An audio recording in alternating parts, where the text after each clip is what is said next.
Tepangaken asmaning kula Dionisius Dimas Anugrah, kula saking kelas 12 no absen sedasa.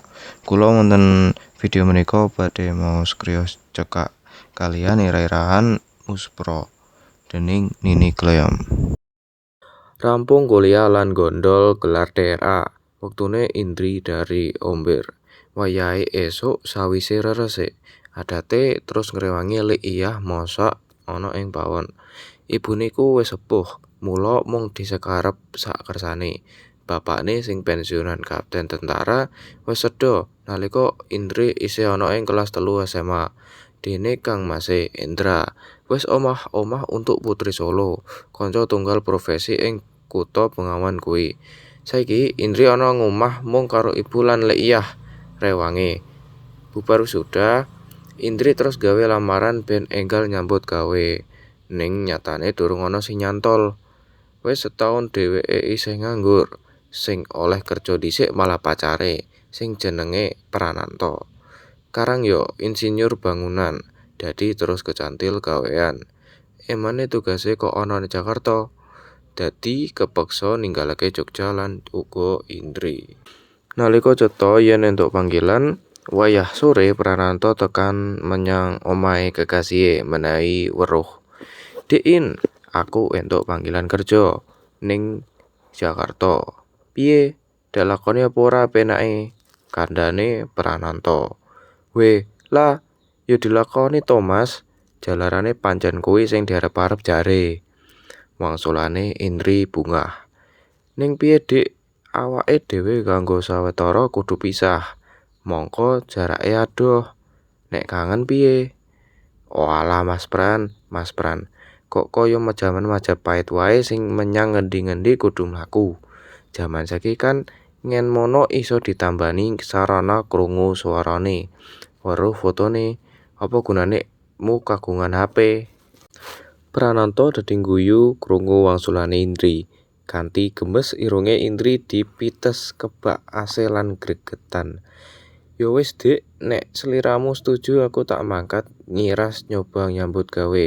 Ajar golek duit. Ning yo kuwi, Mas Pran, Jakarta mono godange wong ayu. Panjenengan aja gampang kepencut. Cah kutha kuwi seje karo wong desa kaya aku iki. Tembunge Indri kebak rasa samar. Wis to Diin, percaya karo aku. Aku lunga nyambut gawe kuwi demi dina tambene awake dhewe. Nek aku ning kono kasil lan wis bisa nglebokake duit, aku bakal lagi nglomor sliramu. Ing atiku ora ana wanita liya kejaba sliramu. Tenan Mas, ngendikanmu. Panjene kan ora bakal nglalekke aku. Indri ngantep atine kekasih kanthi mripet kaca-kaca. Sumpah Diin, mung sliramu sing dadi ngegantilaning atiku. Kandhanane Prananto terus nangkep kekasihe ditempelake ing dadane. Kaya-kaya ora bakal diculake. Indri krasa bungah anggone Prananto entuk panggilan nyambut gawe. Ning yo sedih mergo bakal ado-adoan. Embuh pirang sasi maneh bakal ketemu. Tekan dina titi wancine Prananto budal. Indri ngeterake tekan bandara. Nom-noman loro iku krasa abot banget rasane bakal perpisahan. Kanthi bali saka bandara mripate Indri isih bendul-bendul jalaran kakehan anggone nangis. Hubungan sarana HP antarane Prananto lan Indri tansah lumaku saben dina. Esuk yen Prananto arep budal nyambut gawe lan wayah sore sawise adus lan leren. Ngono iku lumaku sosot ing saben dinane. Mula Indri tansah ngerti mungguh kahanane Pranarita. Saiki atine wis trentem lan sumeleh. Dina-dina mung eling-eling kekasih. Esuk lan sore HP-ne tansah disaki, nunggu pawarta saka kekasih ing seadoh kono. Setahun wis lumaku. Indri dikabari Prananto yen dheweke arep disekolahke ning luar negeri kanggo nyepurake keahlian bebangunan. Dene mengko arep dikirim menyang. Prananto durung bisa ngandhakake merga dheweke uga urung ngerti. Prananto mung njaluk Indri sabar nunggu telpone. merga ing asrama kabeh ora kena nggawa HP. Nganti sesasi, rong sasi, Indri Senti Setyo nunggu warta saka Prananta. Ewadene babar pisan, ora ana kabar apa-apa. Indri nekat diisi ngepel, ning ora ana wangsulan. Rekane arep kirim layang, nanging jur ngendi alamate. Wusana Indri mara menyang keluargane Prananta. Tibane ya mung padha dene ora ngerti. Nah Indri, Prananta nalika pamit budal kae malah meleng ngene. Bu, mboten perlu ngajeng-ajeng wangsul kula. Benjang menawi kula sampun mulya, kula wangsul. Ibu kula muktekake ngono kuwi. Nah Indri omongane Pran. Saiki wis tita, ora ngerti dalane. Piye biasane sesambungan karo kekasihe? Bisa nemu ngerem-ngeremi atine, bakal nunggu kanthi sabar kapan Prananta kirim kabar. Sidane setahun wis mungkur. Ewadene durung ana kabar saka Prananta. Atine Indri wiwit goreh, samar lan melang-melang. Apa iya Prananta citra ing Ubaya? Apa tenan kaya sing dikuwatirke biyen kecantol prawan Jakarta?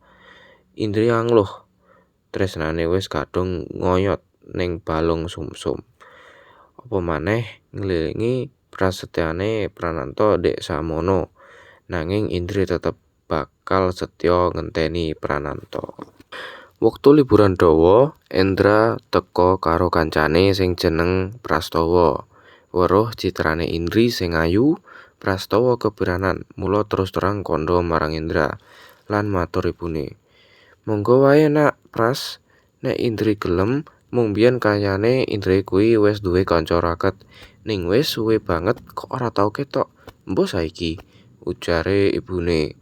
Sajroning liburan ana kono Prastawa tansah nyedhaki Indri. Ning Indri ayem wae sejak ora nanggapi. Mung nalika liburan tek Indra lan Prastawa arep pamit. Prastawa kandha, "Dein, arep 2 taun 3 taun kaya aku saka ngenteni lho." Indri mung meneng lan mesem nguciwat. Wayah awan, nalika Indri lan ibune lagi lungguh ana ing kamar tamu, ana mobil eksekutif tleser-tleser mlebu pekorangan. Mendek pas ing ngarep lawang. Indri lan ibune ngadeg metuake. Bereng lawan mobil dibuka, tamune nyopot kacamata saknalika Indri bengok. "Ratna!" Cah loro rerangkulan kenceng. Semono uga ibu Indri ya isih eling yen iku kancane Indri ndek isih ing SMA biyen. Jenenge Ratna. Kanca kentel ulang sesasat ning ngendi-endi cah loro sawise jagongi sawetara, ibune Indri nuli menyang mburi gawe lawuh.